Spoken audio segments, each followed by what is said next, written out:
Good evening. You have tuned into The Ties That Bind. We're discussing today, our discussion is on the youth and their religious beliefs, their religion. I think we're going to call it a spiritual journey, because I don't think they believe in a whole lot of religion. But Danielle, we have Danielle, our guest co-host, in here today, and she's going to be discussing that. She's going to spearhead this part of the journey. Our goal is to bring out a discussion, and so that everybody can get on one page, and so we can just discuss what our ideas are. I know that I forget the scripture. I think it's Proverbs. I think it's Proverbs 27:17, and it says, "Iron sharpens iron." And as one person sharpens another. So this is why we're getting together. This is our goal, to get together so that we can discuss and get stronger as we go. So I'm going to introduce our co-host, and they'll bring in Danielle. We have James. He is our bridge, and then we have Tiffany, who is our strategizer. So good evening, you guys. Good evening. How are you? Good. And you're a little low. I'm sorry? You're a little low. How's that? Is that better? Yeah, that's a little better. That's much better. Okay, I missed you guys. Oh, I missed you guys too. That sounds wonderful. Okay. But yeah, but I'm excited to get this talk started for sure. I can't wait to hear what you guys have to say about it and hear you guys' thoughts about it. Okay. Right. James? So I guess I'll go ahead and start off. Oh, James, go ahead. Oh, I don't know. Fine.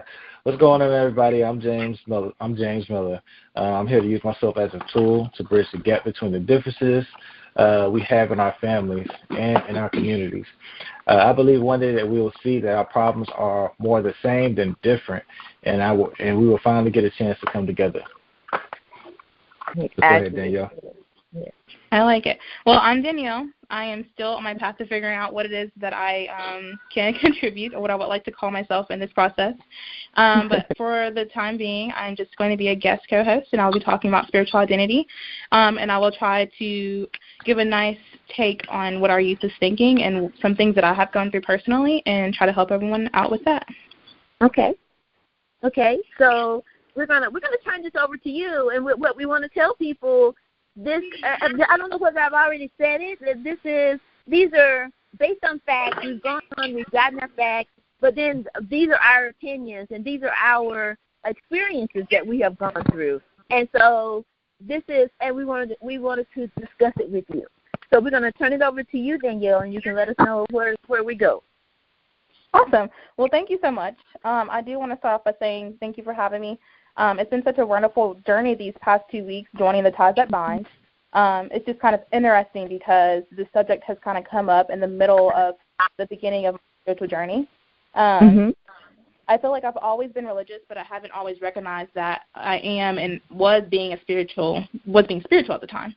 So up until about a year and a half ago, I can't remember really acknowledging to myself and following through on my spiritual path.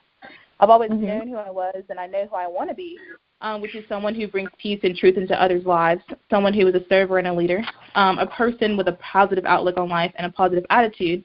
And this is really who I've always known myself to be. It's one thing to kind of know who I am and, to know who you are, but it's another thing to kind of practice it. And that's kind of something I've really been working on throughout the past year and a half, is making sure that I follow through on these ideas that I have about myself. Okay. And I guess, once my mom had passed away, may she rest in peace, it's almost like I lost half of me. And and then, my dad had gotten sick and remarried and kind of moved out of the house all within a matter of months of my mom passing. And so at that time, I had kind of reached a very dark place. And it's kind of the darkest place I'd ever thought I would be. Wow. So, with me being 21, I was still at home, and I thought I knew who I was. But now with all that going on, I kind of wasn't sure anymore. So I kind of had to redirect and refigure out all those things. So I had to give myself a deadline. for how long I was going to allow myself to wallow in my self-pity. And I guess I kind of gave myself about a year to kind of try to figure it all out. I didn't really use all of that time. I'd probably say I maybe used about 8 months or so to just kind of feel what I was going to feel and then eventually start to dissect that. And although I will be healing for the rest of my life, I really had to kind of rein in and figure out who I was going to be again. So I eventually started to pray again, which is my first step. So I turned back to my religion because I really kind of got out of that religious practice of going to church, saying your prayers, and, you know, being around a community of people. And really that was just because with all the anger and the pain and the confusion, it was the only thing that made sense to me. So through my prayers, I prayed for peace. I prayed for clear vision and clear mind. I prayed for God to show me and to open up my mind. And that's when I really started to recognize that I was a sensitive spiritual being. I took the spiritual aspect of my religion, which is the fact that Christ lives in me and that I must live accordingly, and I started to practice that. And I truly believe that it's in our dark times that we turn towards a higher being. And for me, I turn towards Christ. So I believe that there is goodness in me, and it helps me out of my darkest place. It also, I feel like through those dark times, you also find like our spiritual discipline. And I feel like that spiritual discipline is really what kind of has to help make up your spiritual identity. Yeah. So other things that I prayed for were, I prayed for people that I was angry at. I asked for understanding and compassion, and I literally sat outside of myself, and I kind of picked apart the things that I could be doing better. And I said to myself that maybe if I started doing things for the people that made me uneasy, then maybe it would change my view of that person. And in return, my heart will change. So at the end of the day, my goal is to live a balanced life. So life does not make it easy. So spirituality for me and a handful of my friends that I was so blessed to be able to discuss this with, it is the way that we view and express ourselves through the practice that we believe. No, through the practice of things that we believe. So spirituality can be broken down into like your mind, your body, and soul. And what we choose to practice, whether that's meditation or going to church, diving deeper into yourself, searching for a feeling that that we aren't going to find on earth. We are always searching for that feeling, and sometimes we're searching for it in the wrong places, like the youth community is kind of searching for it in the wrong places. I don't think that we're going to find that at a club, and I don't think that we're going to find that necessarily through other people. I think that we have to find it within ourselves, within our universe, and we have to kind of ask, whatever it is, whatever you believe, you kind of have to ask them for that guidance. And I don't think it's going to be instant. I think that our generation definitely is a instant gratification generation, so we kind of want to feel that instantly. Like if we're not feeling it right then, we're going to move on to something else. I think that's one issue that one thing that we struggle with. And I think that it's also going to take a while for them to explore their inner workings and find their inner self. So last week, we talked about how our youth is trying to figure out who we are. We talked about how our Black community struggles with their identity, and we left off at the beginning of our thoughts of the spirituality versus religion debate. I've read a few articles, and I've listened to a few TED Talks throughout the week, and they talked about how our generation is stating that we are more spiritual than we are religious. And I watched one TED Talk that was given by Pastor Steve Miller from South Dakota, and he brings up a good point that while we're losing religion to spirituality, we're also losing our sense of community. And I would have to agree with him on some level, because the way our generation sees spirituality is kind of, and I think selfish is a bad word. I think there's another word for me to use, but it is kind of on a selfish level, because we are focusing on building ourselves and not building a community. And unless you have a serving spirit, it's less likely that you're going to want to reach out and do so, such as building a community. But I also believe that we do but I also believe that we do build communities through the things that we're interested in, whether it's through a hobby or through work or an online community. I will admit that this is one thing that I struggle with as well, which is trying to build a community that works for me and that I can also work for them, because it's kind of a give and take type thing. And I had joined and there are a few people that I do feel connected to, and there's some that I don't, and that's something I'm okay with, because you're not going to really connect with everyone. But at least, there's the steps that are being taken to do so. So I'd love to start here, and I would love to ask first, how do you guys define spirituality? And second, do you guys think that the youth is having trouble with religion? And what are the struggles that come along with that? And what do we think our biggest issue is with these ideas? That's good. Can you start with number one? Oh, go ahead. Oh, I've been itching to get into this conversation because I listened last week eagerly, and I found myself answering the radio like you guys can hear me. I agree. I'm not a millennial. I'm kind of on the cusp of Generation X and Y, if you follow the whole generational thinking or whatever. But I do believe that there's a difference between religion and spirituality, and I consider myself more spiritual than religious, because in my opinion, religion is a social construct. It's something that's used to control the masses, in my opinion. Okay, now this is just my opinion. You can send me hate mail if you need to, but this is just my opinion. Hold on one second. Chris. Okay. The baby's crying. Okay, sorry. It's okay. Sorry. I apologize. So I do agree. And you ask a lot of questions, Danielle, so if I miss anything, just kind of get me back on track. But I do think that it's important, to me, more important to be spiritually connected than religiously connected. Because like I said, religion is a social construct. It's something that man created based off of, one or two people's opinions on how things should be. The Catholic Church is an excellent example of religion where, in my opinion, people are so out of touch spiritually. They go in and they're doing all these, you go in, you stand up, you sit down, you stand up, you sit down, you stand up, you sit down, but there's no connection. Yes. You're saying, you're reading out of your hymnals and you're saying all these prepared prayers to all these people, but there's no connection. And they don't get it. They don't even understand why the prayer and what's supposed to be. I agree with you on that. Right, and because there's no connection. I'm sorry. I just want to kind of. I'm going to let you guys go ahead and dive in, and then I'll take some notes, and then I will try to catch up with you guys at the end of it. But you guys go ahead and finish. I'm so sorry. Oh, okay. Yeah, I was just saying that I think that one of the hugest downfalls of this whole construct is accountability, because everything's sort of, I don't want to say whitewashed, that kind of gives negative connotation to it, but since everything's so watered down and diluted, people don't have accountability because there's no spiritual connection to what you say you believe in. So you don't have to really be accountable for your actions, especially, and I'm not picking on Catholics, but especially if you could, go in a room and just say all your bad things to a guy in a closet, and then that's it. Yeah. And you don't know what he's doing in the closet. I mean, I'm not picking on Catholicism, but that always reflects me, like why you have to go through so many people to get to God when the Bible doesn't say that. Right. And I think that's probably one of our issues that we have with religion as being so young is that why do we have to go through Jesus Christ for God to hear our prayers? Why do we have to kind of start there? And we also kind of have issues with some of the stories in the Bible, which is one of the things that my friends are talking about, is like, do we actually believe that that's something that truly happened? And some of them, maybe there's proof for it. I haven't done that much research into it, so I can't speak super deeply onto it, but that's just some of the things that we were thinking about. Well, I'm sorry, James, you can say something?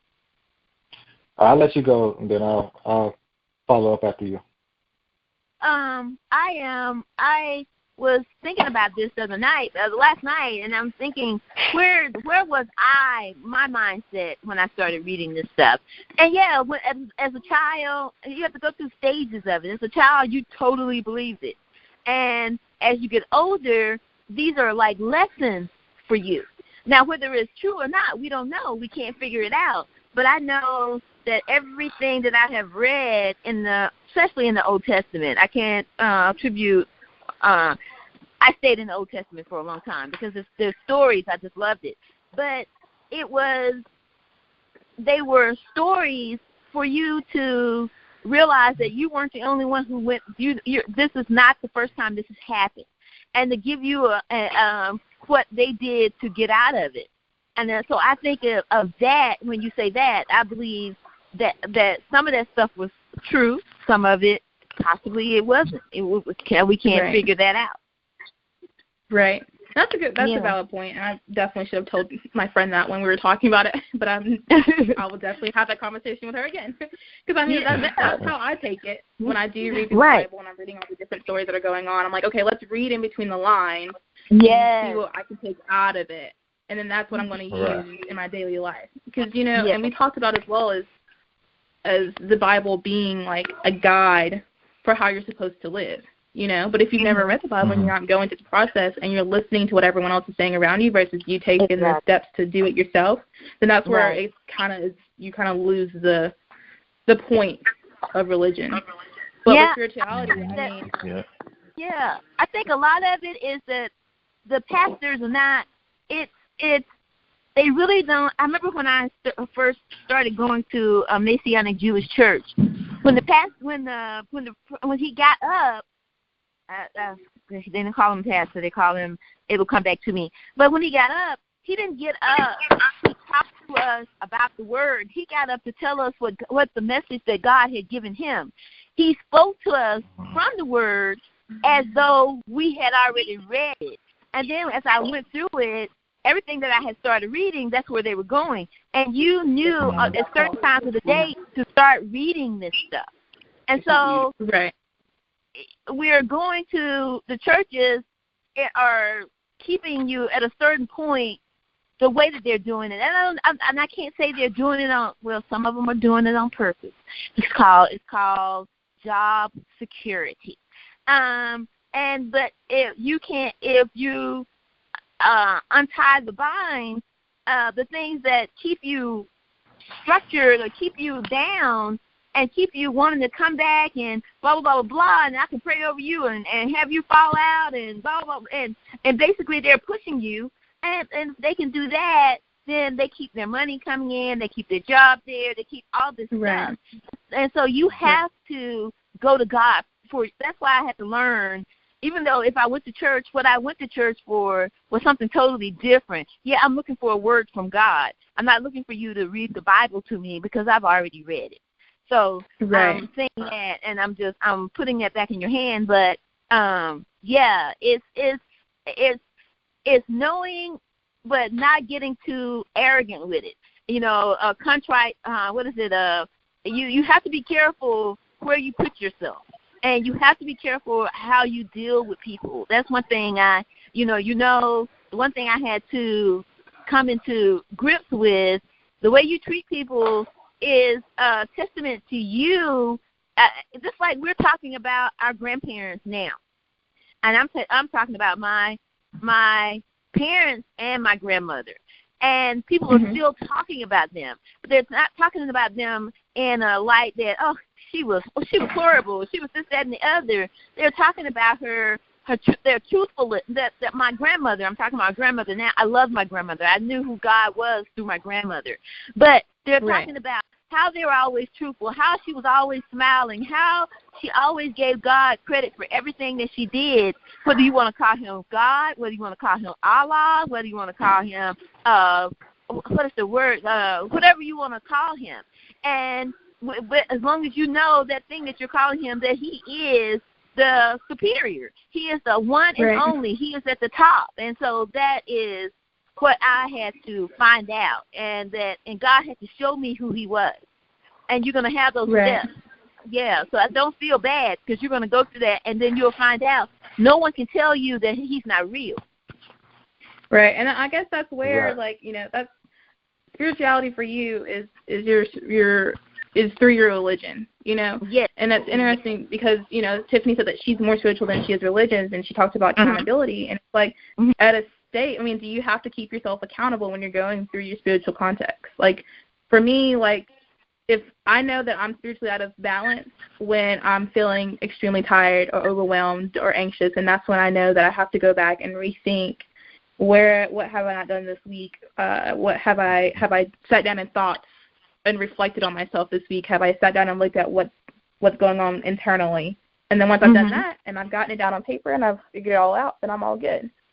So, so it's kind of different for everyone. You kind of either are looking at the religious aspect, or you're looking within yourself, or you're looking at a higher being. But I think everyone needs something that they believe in. You have to have, there needs to be something that you can lean on when you have no one else. So, right, that's right. Right. But right. James, what Go ahead. What are your thoughts? I'm with you, but I think James is getting ready to say something. Go ahead. Yeah, I mean, my thoughts about that, and and there's a lot of questions thrown in there, but as far as what you believe in, and I'm just gonna pick one part that really stuck out to me as far as like building yourself up. I think it's important, and I think initially a lot of religions were meant for that, to build yourself up, and like you said, or pretty much like the stepping stones of how you're supposed to live your life. But it changed into something totally different, more into a control aspect, and not an aspect of you trying to find yourself through a higher being or a higher cause. So I think, and me myself, I would say I'm more spiritual than religious, because I do believe in the aspects of learning how to do it for yourself, and just believe that whatever you put forth within your journey, within your mind, it will come to fruition, as long as you stay concentrated on those specific things that you want in your life. For me, that's how God works, or the universe works, is through your actions and through your thoughts, and then those things will come true. Because you see that's how it's working for other communities here, even in the United States. Obviously, they have a plan before they even start moving, and when they make those plans work out for them. And individually, I believe you have to learn how to build yourself up before you could really start to build that community up. Because what are you doing? What are you going to give to that community if you don't have anything within yourself to actually start to build or start to develop anything, Right. And you'll go to some of these other communities, like a Jewish community. They will literally find out what their issue is within their community, and then they'll start sending their kids to school, or even just within their own family. They'll be like, okay, this is what we need in our family, and they'll send their kids to school just for that. So when their kids come back, and the most important thing, they come back to the community, and they start to develop jobs or start to develop businesses that are circulated around whatever problems that they need. So, right. Exactly. But what I found, go ahead. Yeah, so as far as religion goes, I don't think religion is the same as what it used to be. I absolutely believe you should find out who God is for yourself, and then go with that, because there's so many different religions, and all of them are pretty much saying the same thing at the end of the day. Most of them are. I can't say all of them, but most of them are saying the same thing at the end of the day. And even when you look at Jesus as an example, you are to do what Jesus would do, whenever you walk on this earth. And that's how you get to that higher consciousness. That's how you get that direct connection with God, like he did, So, yeah. Right. Yeah, I think that's a really good point. Oh, go ahead, Tiffany. Oh, I just wanted to touch on something because he said something. I had wrote a note down, and it seemed like a good place to insert it. But, yeah, when I was probably in my 20s, I was talking to a guy, and he was talking about charismatic churches, and he was talking about, like, the black church, but he didn't want to say that, of course, because it was mixed company. But now that I'm older, I understand what he was talking about, because it seems like now church is all about the feeling, and it has, again, going back to the connection. There's no connection there. It's like a performance. You go there to see the preacher and the choir perform, and it's like a concert. Like a club. Right. It's daytime club, and you just go in there to try to get a feeling, and there's, like I said, the connection is completely absent. So for me, that's what kind of turned me away from going to an actual brick and mortar church, because I really want a church home. I really want to have that, but it's so hard to find a church that's not dead. It's hard to find a church that either you go in there and you spend 15 minutes reading from a teleprompter or from a PowerPoint, and the band will sing 2 or 3 songs, and then the preacher will read some Cliff Notes that he wrote down on the plane, and then it's either that or you're in church for 8 hours dancing around, and it's still you come away with the same thing, nothing. Nothing, because we're not really we're not preparing ourselves. I'm sorry, did I interrupt you, James? I'm sorry. Go ahead. No, you're fine. But I mean, that's something that I'm going through as well, is trying to find a church home. And right now I'm kind of in balance between a majority black church that's in a smaller community, and I'm also kind of going to a larger church, which is Church of the Highlands. And the way that Church of the Highlands work is that you can go to the main campus. He has multiple campuses around the southern region of Alabama. And you can go to the main campus and you can watch him preach in person, or you can go to the other campuses and watch him preach off of the screen. But at the same time, you're still getting the message regardless. And although what he teaches about is God, he gives great scriptures and reference points, and he kind of does, pinpoint the steps that he thinks you need to take to get to the certain point of whatever he's talking about. There is definitely still a loss of connection, and it's such a large church. It's almost impossible to kind of to not necessarily, I guess you can build a community because there are tons of people, but it's hard to figure out who to talk to and congregate with the people. And so with that, he's also kind of have made small groups and stuff and starting to go in the small groups, and that has helped a little bit. But I'm also going to a black church, and everyone there is so open and so loving, and everyone has different talents, and everyone knows what their talents are. But it also kind of seems like it's the same, standard amount of people that are going there. It's not an influx of people. It's not a ton of people that are going there. It's not a different crowd every day. And it's a really nice place to kind of sell and call it a home church. But I just haven't gotten to that point of where I want to join either one of the churches yet. Because I'm really trying to figure out where I best fit. Yeah, I know when I moved to Dallas, because I had stopped going to church. I had went to every freaking church in Alabama, and I'm just like, everybody's preaching the same thing. What their grandpappy heard from his grandpappy and his grandpa, and I'm just like, God has got to have a new word. He's got to have something. It's got to be something different. And so I had stopped going to church. And I remember James and Tip's mom, Stephanie. You know who I'm acting like I'm talking to somebody else. But I had moved to Dallas. I had moved to Dallas, and she said, we've got a church. They've got a church home there too. And I said, no, I'm not interested, Steph. I said, I'm just done with church. I said, I'm just. It wasn't like I was done with God. It was just I was done with the same old. Everybody coming and they're trying to sit in the same seat, and if you sit in their seat, they're mad at you. And I'm just like, this is insane. Can you move over? What? Because that's my seat. I usually sit there, and I'm just like, this is insane. And so I got there, and we were talking on the phone, and I was letting her talk, but I wasn't even trying to hear it. I was like, I'm really not trying to hear that stuff. I said, I've gone to every church known to man, and I said, it's not working. And so she said, well, she was looking at something on the television, and I said, oh, okay. She said, this is my pastor, and I'm just like, I'm not interested. And James and Tiffany know who I'm talking about. And I said, she said, and so as she was talking, so I muted my television, and I kept clicking. And I saw this man on television, and I had it up low, and he was saying something, and it just touched my heart. And I don't know what it was.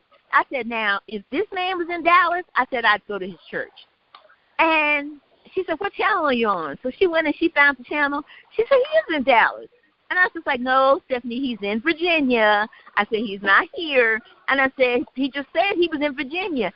She said, he just moved to Dallas. So I'm just like, not trying to hear it. And I asked God for a lot of things. Everything I asked God to, because he sent me to Dallas. And everything that he had asked me for, I had asked him for, he did it. I had an apartment before I got there. I think it was like $2,000 a week at my job. It was just everything. And I told him, I said, if I go, because I'm like, I don't know anybody in Dallas. I said, go to Dallas? Because I was going to go to Chicago. And I said, if I go, what I want you to do, I don't want to go second drawer. I said, what about my car? I said, what if something happens to my car? Because I was so accustomed to my dad doing everything. If something happened to the car, I didn't have to say anything because he was out there. When I drove up, he was looking at the tires. He was looking at the oil. He was looking at the batteries. He was looking at all this stuff. So it was just like I was so accustomed to that. I'm just like, who's going to take care of my car? I said, there's no guys out there. I'm not even thinking. And finally, I got it. And every step I took, I was just like, now, Lord, I gave in to him because I couldn't had no choice. Every time because I was going to go to Chicago because that's where black people were living and they were making things and they were doing stuff. I was going to go to Chicago. Right. And I said, Lord, I'm putting my things in my car now. If this is not you, I need you to tell me. Still, nothing. I was like, God, I'm on the road now. I said, this is not you. I need you to tell me because it was like he told me, the last time he told me, he said it, the way I got it was like, I'm not telling you anymore. You either go or you're going to have to reap the repercussions from it. And so I'm going down the road, and I'm just like, Lord, if this is not you, please don't let me go here. And everything just worked out. Then I found the church. Now, the church has changed since then, but I got a lot of, when I got there, they were singing, and the choir was awesome. And I'm just like, I ain't trying to hear this. It was like the church was huge. I could have cared less. I parked my car. I walked in the church. I went and got the second pew from the front, and I said, I want him to come out. I just want to see him and see if he's real. I want to see if he's of God. And that man came out and started talking. I'm not going to call his name. Well, I call his name. It was Bishop Jakes. And he came out and talked. And I said, and my heart, I started crying. What is that? Did I hear something? Sounds like Leah. Oh, okay. I thought it was television. I said, I started crying. I have never gotten up in church in my life. And I got up there, and from that point forward, everything I asked God for, that I wanted to learn this, and I wanted to learn that, and I wanted him to show me. But let me ask you something, though. Yeah. Because you're kind of hitting on a couple of points there. But my main point that I'm hearing is that you gave it all to God, and I feel like that's one thing that the youth struggles with is that we have control issues where we don't know how to just fit it into the universe and then just work for it, Right. And so through spirituality, I feel like spirituality definitely is in your control. You can determine what your makeup is going to be. You get to determine how you're going to do these types of things. You get to basically, everything is in your control. Mm-hmm. Versus if you and how the issue too is how do you give it up to God? Like, what are the signs that it has been given up to God? Because we're all searching for that feeling, and people are looking at, the youth is looking at other people and trying to figure out how. Oh no, I got away from people because they weren't doing it. Yeah, I understand exactly what you're saying, and I'm gonna let James talk about this because he may have something totally different. But what I started doing was, my word, and I started in the Old Testament. I started in Genesis, and you get it. You ask God to open up your mind, your heart, and your spirit to get what he's trying to say. And I went from that to one thing, and I remember talking and asking questions, and nobody could answer my questions. I remember I was asking so many questions that Daddy came home one day with this big Bible dictionary, hardback. So I know he paid big money for it. I mean, it was huge. He was like, since you're studying a Bible, he said, I think this will help you. And he just took it and I was just like, oh, man, this is what I've been looking for. This is good. So I started going through the Bible dictionaries, and I started doing stuff like that. And it was just like God is going to take you one step at a time, because when you get to where you got to go, he doesn't want you to question that. He don't want you to question him. He don't want there to be a question. People can say, is there a God? And you can say, I know it is, because I've had that experience. So that is what I did. And then and my thing was, and with anyone, I will follow you as you follow God. When you stop following God, deuces, I'm gone. And so that is that. I don't know whether I answered the question or not, but it's sort of hard for me to. I was trying to go backwards and find out where because I actually started in high school. asking God questions. And I never stop asking questions.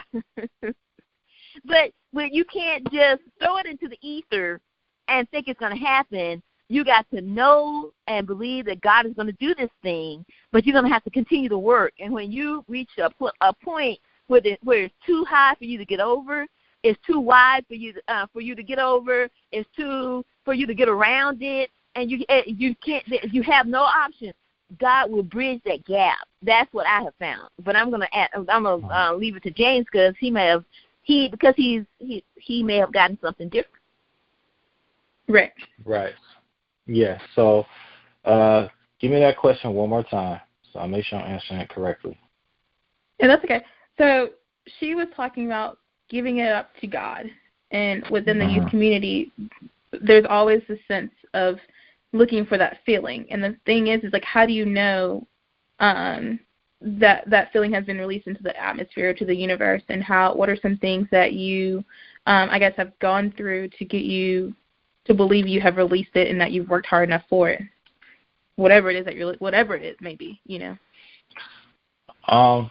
As far as giving it up to God, for me, it was the search for truth. And I take it back to what somebody told me. They said one of my mentors told me, he said, whenever you start to search for the truth will find you. And that's exactly what happened to me. I started searching and digging, and no, I don't have all the answers, but this is how I got into African spirituality, because I started digging deeper than what was just right in front of me, and then it got to the point where I was really just following my heart, and I think your heart plays a huge part. Yes. And plays a huge part in who you are. When you look back at it, before anything else is made in your body, your heart is the first thing that is produced, and then everything else starts to develop from there, even before your brain is constructed completely. So, so if your heart's in it, then you're in the right place. Yeah, if your heart is in it, then you're going down the right path. And that, I believe that's the feeling that I go off of now. It's just how my heart feels about what's going on around me, and then I'll follow that path. I think you will if you get to the point, like say where Jesus was at. You get to the point where you just know your path. You know what you're supposed to do. You know what your purpose is on this earth. I believe that type of consciousness can be reached, but it doesn't come easy, because you have to fulfill a lot of your other desires first before you can start to spread, get out of that point where you're no longer being selfish in what you want. You get to the point where you start to provide for everything else, and you take yourself out the picture, and that's what I believe that we're supposed to be. But you have to fulfill all the desires of the heart first, before you get to that point, and that's my belief. I think that's very. When you say fulfill the desires of your heart. Yeah, because there might be a lot of things that you feel like you need to complete.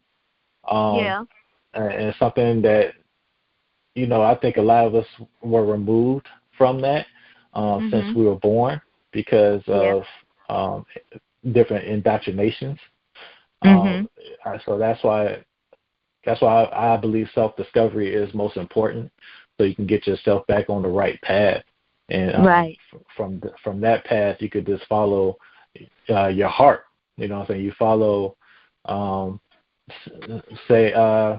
even saying that you just want to get a better education might be one of the things that you need to get. And once you get the education, you move on to the next step. You got to really just fill your cup up and be satisfied. Because we got to remember, we're living in a physical plane, right? We don't have all the experiences of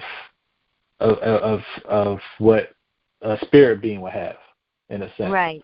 Sure. We're dumbed down to basically 5 different senses.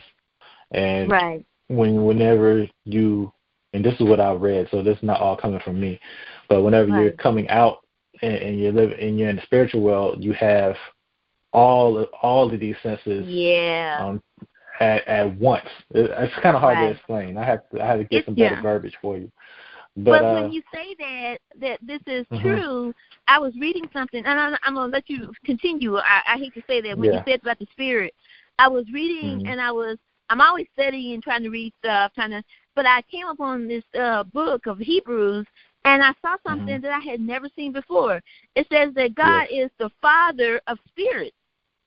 And I was just like, they just said God. It said he was, that you're subject. No, it says you're subject. This is in, okay, I'm going to read the whole thing. Furthermore, we have had fathers of flesh which corrected us, and we have given them reverence.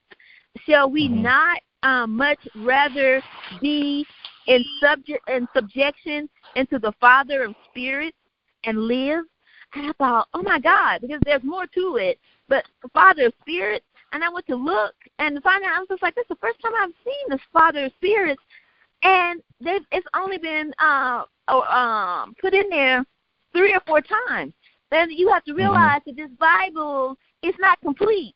That's how we got into, and I want to say that so she won't think you started in the Bible. You started in the what do they call it? The King James Version. But then you use that to steer on to it used that the Spirit used that to take you somewhere else. And so you use that as a foundation, because that's what we grew up on, was that foundation. And the old people had it, because when they brought them here, they were already worshiping like this. This was already their religion. And down through the centuries, they have taken that away. And it's so sad, because you guys now, to the point where the younger, I know you grew up in church, but a lot of kids, they didn't grow up in church. They didn't. And I right. I was saying, like they may either grew up, hanging out on the streets, or they grew up, with their parents, or whatever have you. Exactly. And so you have to realize that we have been allowed. I remember, and I'm going to say this over and over again, when it's the saying, and because I have to give credit to whom where the credit was due. I didn't get this statement from anywhere else. I didn't find. Kanye West said this. He says, they made you hate yourself and love their wealth. And that's where we are now. And we've gotten to the point where we don't even love each other. We don't even, your generation, they don't even know what love is. They think love is sex. And they keep going. Oh, yeah, we're struggling.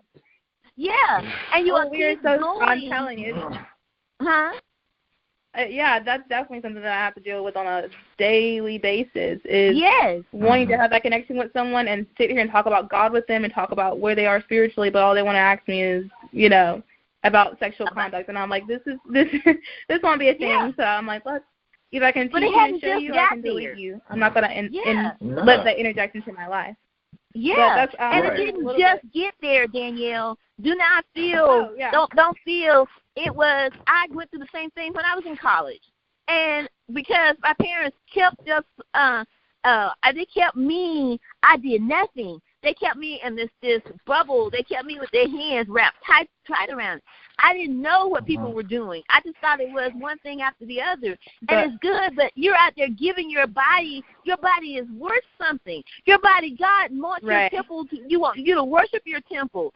And you're out there giving it away every day. And every time you give yourself away to someone, you're losing a part of yourself. So that's where I kind of agree with James, though, where we have to definitely do some self-discovery. And I think that it's very valuable and I think it needs to be taught, for at least it would be great for the parents to sit down with their kids and ask them questions about themselves and have them find out what. No, finish your thought. Oh, no, I mean, I think it would be helpful for us to sit down and do that. I mean, I, for one, definitely journal a lot, and I, for one, also grew up with religion being in my life and prayer being in my life and the Bible being a guideline for how I was going to live.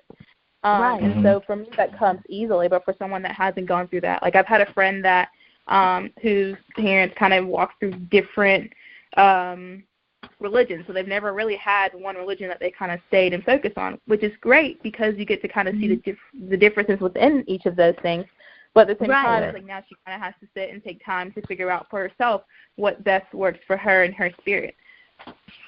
Right. Yes. Right. But I think a lot of these kids, because I think the reason that a lot of these kids got out of religion in the first place because they could clearly see that it's not working. Like these kids are not dumb. Working.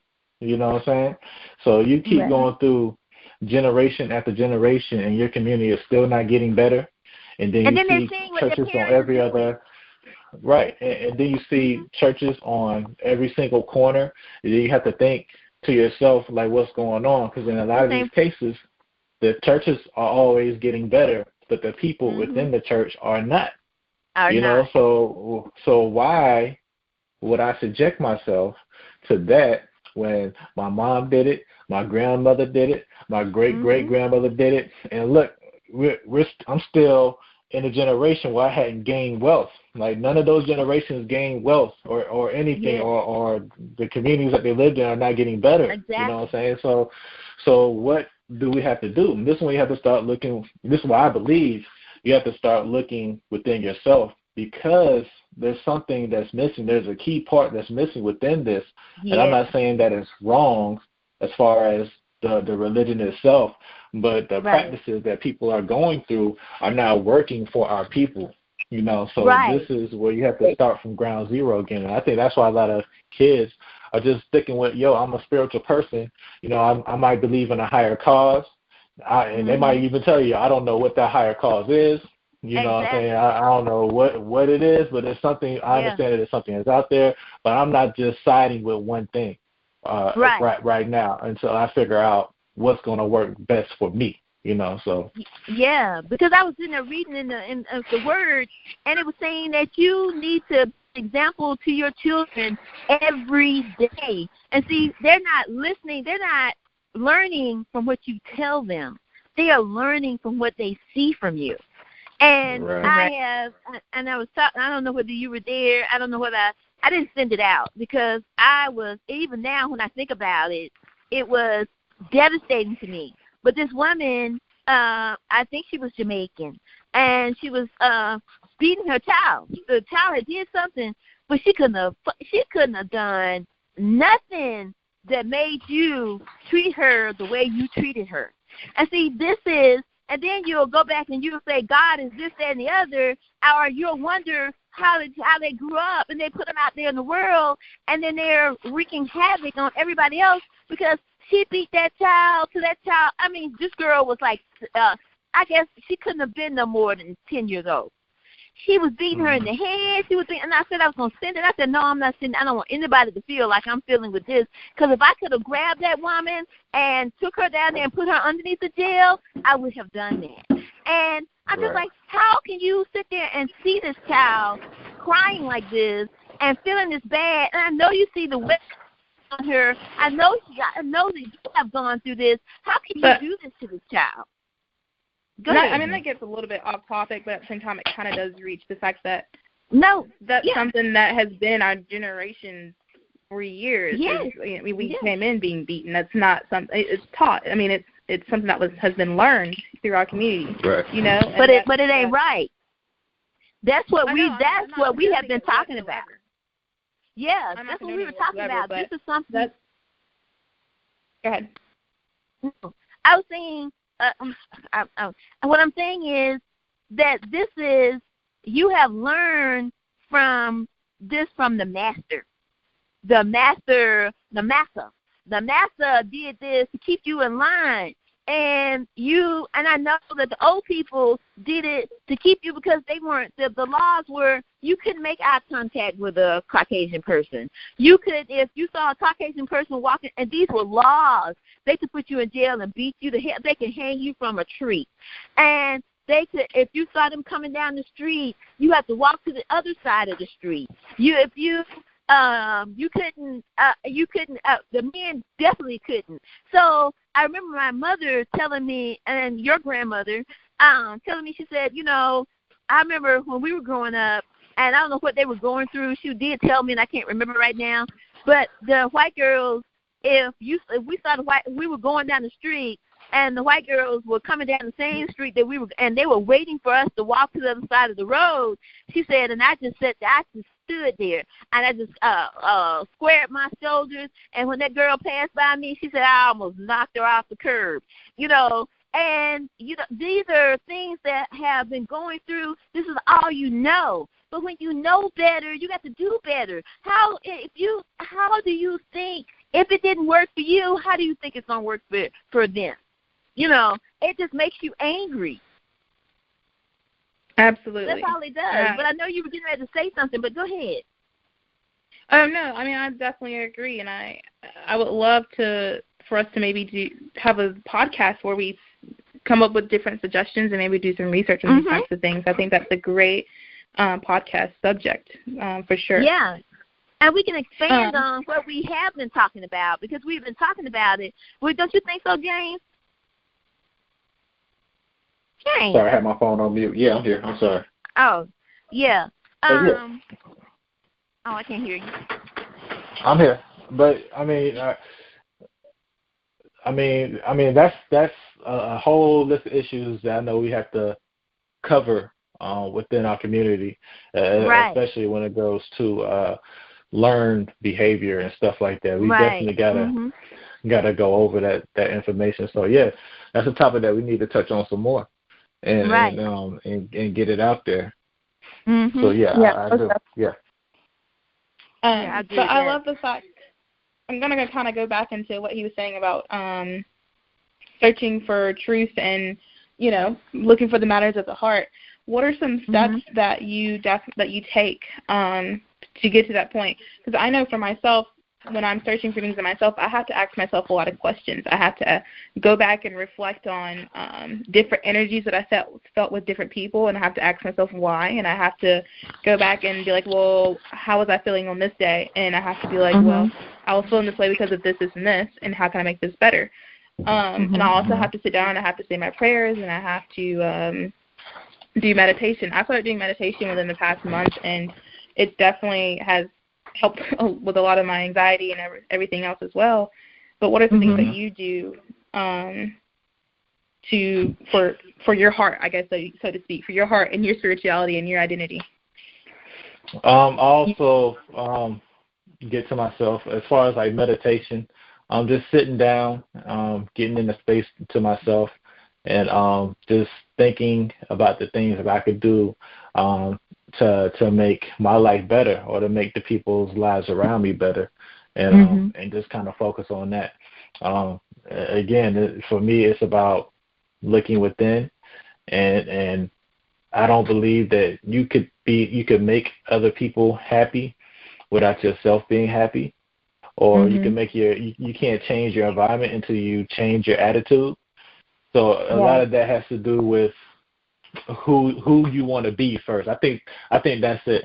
I think it's who do you want to be in this life? Yeah. You have to concentrate on that, and how do you want to be perceived by other people? Even though that's sometimes a big one. it's not. Yeah. That's a what? Even though sometimes it's not. It's not as you shouldn't have to care about what other people think, but you still want to have a good name within your community.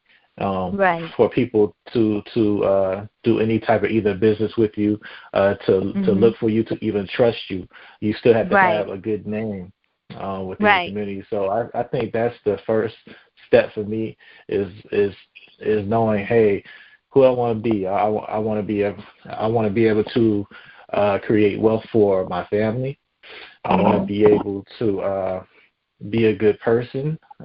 I really want to be able to change the community. You mean like a truthful person, right? Well, when I say good person, obviously a truthful person would be within that too, but I also wouldn't want to be a mean person towards anybody. Right. I feel like I would like to be like a teacher within my community and just teach good values. Right. So those are the things that I focus on, and that's where I grow every day, and that's what my heart is really into. Because I don't think that we're supposed to suffer in this life, especially as Black people, because I believe that's what a lot of people, Black people, believe now, that you're supposed to suffer, and then your good time is going to come whenever you die and go to heaven. I don't believe that. Not only do they believe that, they were taught this. This is what they. Yeah. It's just like. It's like, and a lot of the Catholics do. Some of them flog themselves so they can say, they can feel that pain. But it has nothing. You're going to go. Nothing's going to be perfect for you. But when you're going, what I learned was when I'm going through something, that having that connection with the Holy One, the one who is, was, and is to come, the one that the ultimate one. We're having that connection, and because he will speak to you, Danielle. Because I have to tell you, because I have been spoken to many, many times, and it's a voice that you will always recognize and is always there with you. And so it's having that connection will get you to know that it's not supposed to be. I mean, there's many times I walk in the store in places now. You think I'm going to look? I remember. Okay, I'm going to tell you this. Now, this is because if I say it, you're not going to know what I'm talking about. I was in London, and the Jeffrey had come, and he had brought some friends that were already there, and the guy and I was staying in this hotel. That was the only hotel that I could find that I felt comfortable in. Yes, I was paying 140 pounds a night, but the other one was 140 pounds, and you can get up from the bed and stand in front of the mirror and turn to the left, and you be in the bathroom. So, but the guy walked in, and Jeffrey he walked in, and he said, look at this, look at him. He started clutching his coat, and he was just like, ooh, you stay here? And I was just like, yes, why? Oh, I'm ready to go. He was scared because we're accustomed when I walk in a place like that, I feel like my ancestors paid half of that for you to have that, if not all. You wouldn't have had what you had you not worked our ancestors for 400 years for nothing. And then when they did start to pay them something, they were spending pennies, and everything they gave them, they were taking something taking something away from them on the back end. So don't walk in. You have to know that your God owns all of this, and therefore, if he's the king, that means that you're the prince or whatever. Then that means that it's you have inherited that. Not just know it in your head, you know it in your heart.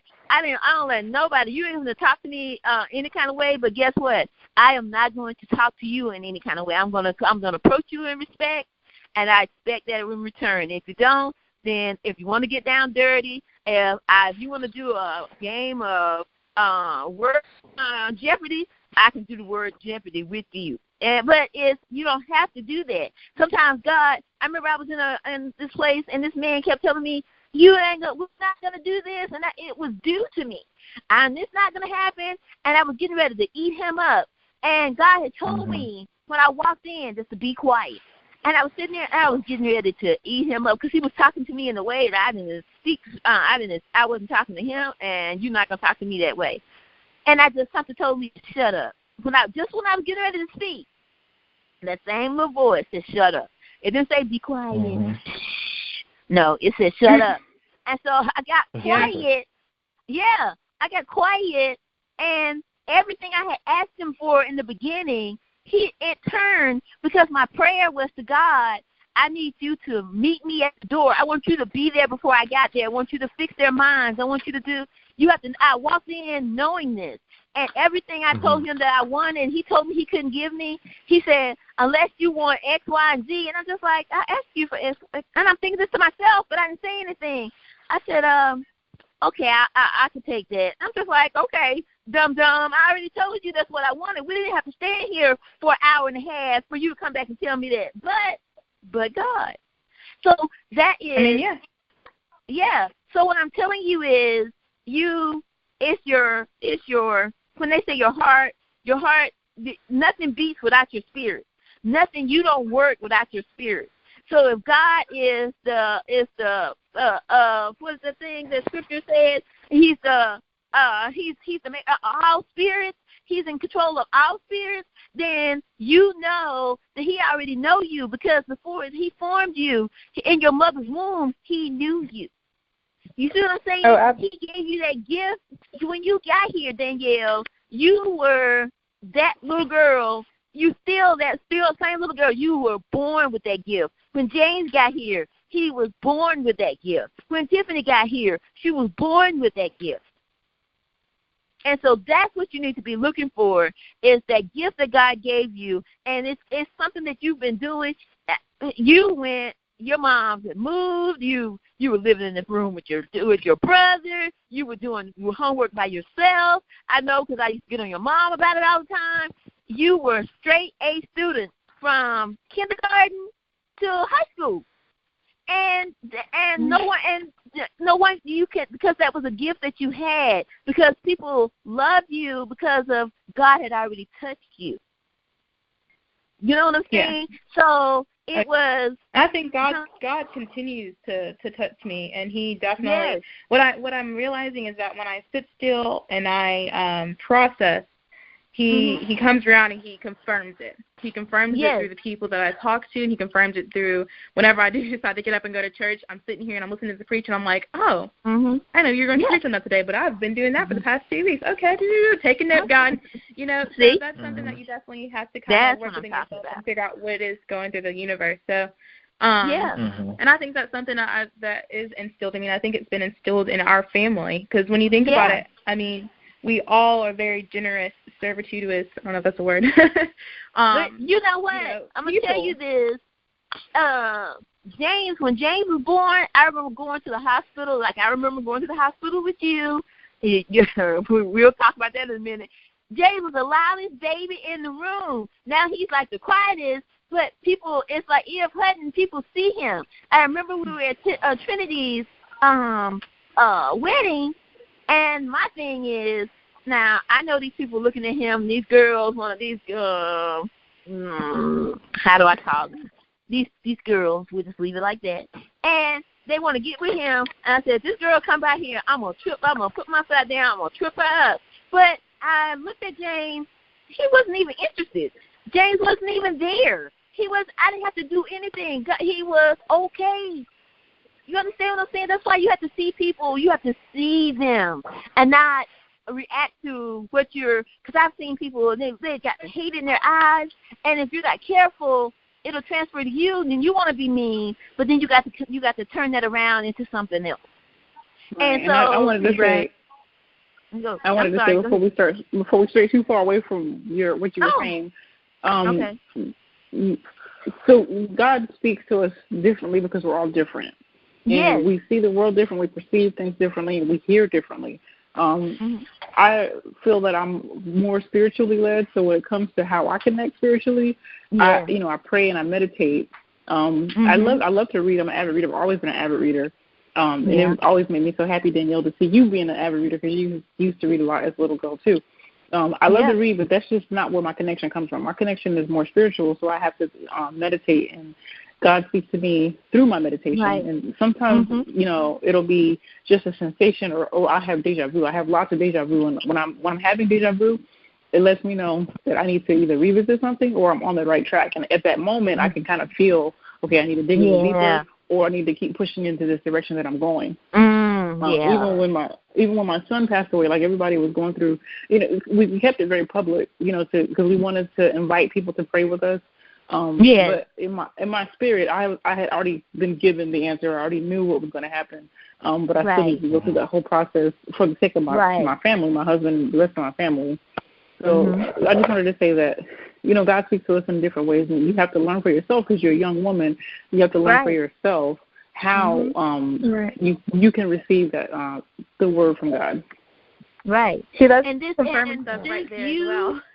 And you being on this phone with us is a reason for that. Just Tiffany and them, we all grew up together like this, and I know but we have to keep that link open so that we can grow together.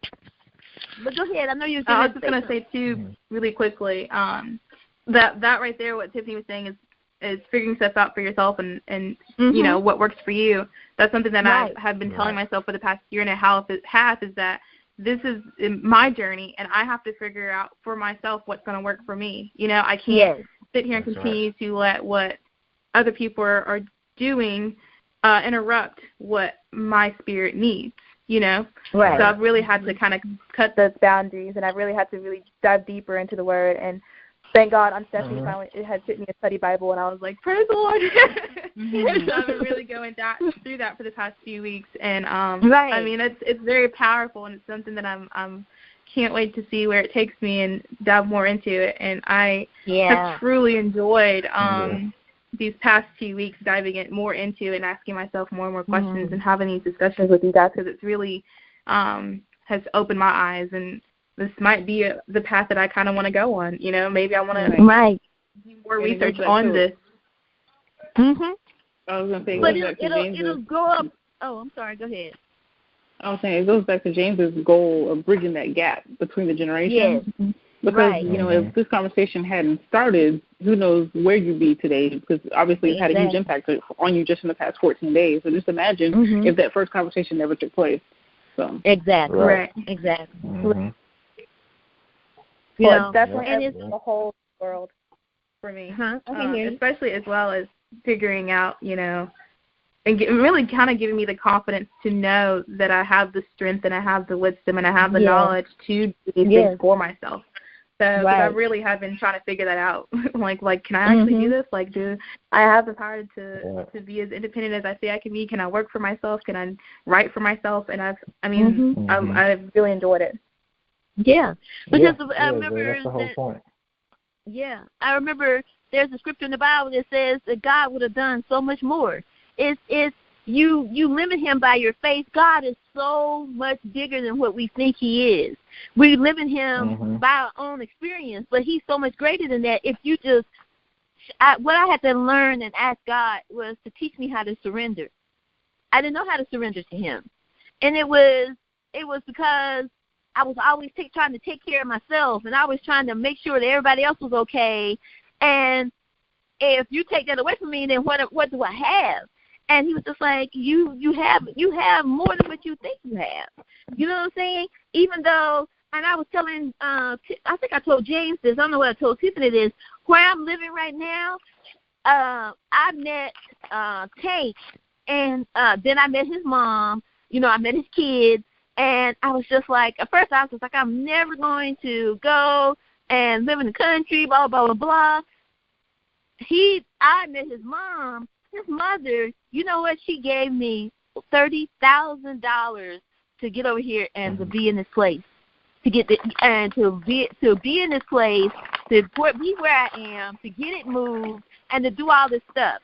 She gave me that money, and it wouldn't have worked if it wasn't in our family to give.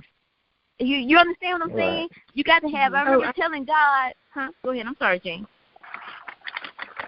No, I was saying we're getting closer to the hour. I want to get to a good closing point. So we, Okay. So I know if Danielle had anything else that you want to put on the table first, but yeah. Okay. No, I mean I think that what we have here is something wonderful, and I think that people definitely need to dive more into their spirituality, and they need to figure out what it is within themselves. I think that definitely would be great to have that conversation with your family and see what gifts maybe someone in your family has had. I know that within our family we have tons of pastors and speakers and teachers. We have military. We have writers and bloggers and everything. And through that, you kind of figure out, you have to know where you come from to know where you're going. And it's wonderful that I've been able to witness and see all those things through the people. They don't probably know that I'm watching, but I'm definitely watching you guys. And I'm definitely following suit. And I think that's something that the younger generation needs, is we need to make sure that we're staying accountable with ourselves and taking the time to reflect and to talk with our families about these things. Right. And another point to add on to what you're saying, we as the leaders of this next generation coming forward, we have to be present for those people that are out there, because it's our responsibility. I mean, Danielle, you and I are in the same generation, but I'm older than you. I mean, you could be my own child. I was a teenager when you were born. So, but that is to say that I have a responsibility to you, even though we're in the same generation, to be present so that you can ask questions if you have them, or to get ideas if you need them. And that's that's a responsibility that I feel like I haven't been living up to. But I'm here today to commit to you and to the rest of the family to fall into that role, because I realize that that's what my role is, or part of what my role is. Yeah, I agree. I believe. I think that's something I have to do, too, is we have to step out of our comfort zone. So that's something for me that I've been working on, is stepping out of my comfort zone. And I've just been telling myself so long, get comfortable with being uncomfortable, because it's the only way that you're going to grow. And the amount of stuff that I've had within a year and a half is mind-boggling to me. Like, it's not necessarily scary, but it's one of those things where I know that it's the Lord, and it's spiritual, and it's universal, and it's such a great feeling, and I wish everyone could kind of feel that feeling, But I think that's kind of where and why I am on this podcast, just to kind of, direct and help and assist in any way that I can. And to grow, we're all here to grow, and that's what God didn't come into a situation unless He's coming to affect the place. And God, that's what He wants us to do, is to affect wherever we are, whatever we're doing, we got to affect the place. Go ahead, James. I'm sorry. You were getting ready to say something. That's just, No, you're good. Filled up. Well, I think that this will be a great point to maybe say a prayer. I haven't had a prayer come into my heart, but if any of you guys definitely have, I think this would be a really great place to end it and start with a prayer. And I want to make a statement at the end and just tell you what I remember hearing Bishop Jake say one time. You cannot win the fight. You can't win the battle if you don't show up for the fight. That's true. And my thing was, I would go, and so that I wanted to end it in that, and I'm not going to go any further. Yes, Lord. All right, I think it's probably appropriate for James and I to say our closing piece, and then we can leave it to Danielle to wrap it up, since this was her topic and she spearheaded it. Okay. Okay. So since I missed my cue earlier, because sometimes I just mom brain. Okay, that's my excuse from here on out. But I hope that I thank you all for joining us and the family and on the conversation couch, and I hope that we were able to give you some food for your soul, open up your mind, get you to see and think in a different way. And I hope that we were able to affect some positive change and give you something to chew on for the future. And again, my goal is to help set those building blocks in place so we can have a plan to improve our family, starting with the family unit and then moving out to the community at large. Exactly. Absolutely. Yeah, I'm really excited about this whole conversation that we have here, man. Like, this is like I said, when you're working on something, the universe will work for you, or God will work for you. And this is what I wrote down. This is what I asked for, and I can see it coming together, coming to fruition. It's starting to grow a little bit, and this is, I know I'm moving in the right direction. So I would say in this life we are taught many things, but I challenge you to find what matters most, and that is Gnosis. Know your past so you can operate in the present to secure the future that you always dreamed of. Danielle. And so much for having me on here again. And I would just like to say that hopefully may we all continue to grow in ourselves and in the Word and in the present, and may we take what we learn and use it for our younger generation that is coming up. Amen. Who's going to do the prayer? Paula. I'll do it. So, okay. Lord, okay. we come to you in agreement, Lord, spiritually in agreement. Mm-hmm. We thank you for the progress that you're making in our family. We see the changes that are happening in our family, one person at a time, Lord, and we thank you for that opportunity. We thank you for the chance to seize that opportunity, Lord. We ask that you continue to strengthen our hearts and minds as one family, Lord. We ask that you help us meet these goals so that we can reach out to the community and help make some changes that become real, Lord. Let this not be just words. Let our words become action, and so that we can see the fruit of our labor. In Jesus' name, I pray. Amen. Amen. Thank you, Lord. And we're going to end tonight. We have enjoyed you. We hope you enjoyed yourself, and I hope you've been blessed because I have been. And we will see you again next week. And until then, stay blessed. Good night.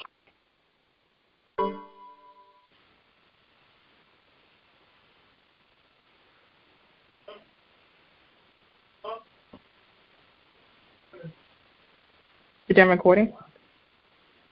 Usually it says when we're done. Right. Paula? Somebody hung up. I think Paula might have hung up. So. We might be still recording. Yeah, I think she pressed the wrong button. Well, she'll call back in, and then we'll just have to edit this last part out. Right. Wait, can she edit? Can she go through and edit like the podcast? She can. That's good. I was wondering. Okay, cool.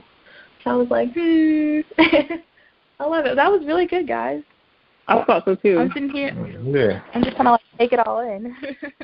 Yeah, my daughter has this thing where she can tell when I'm eating, she can tell when I'm trying to go to the bathroom, and she can tell when I'm busy trying to do this, and so that's when she always wants my attention.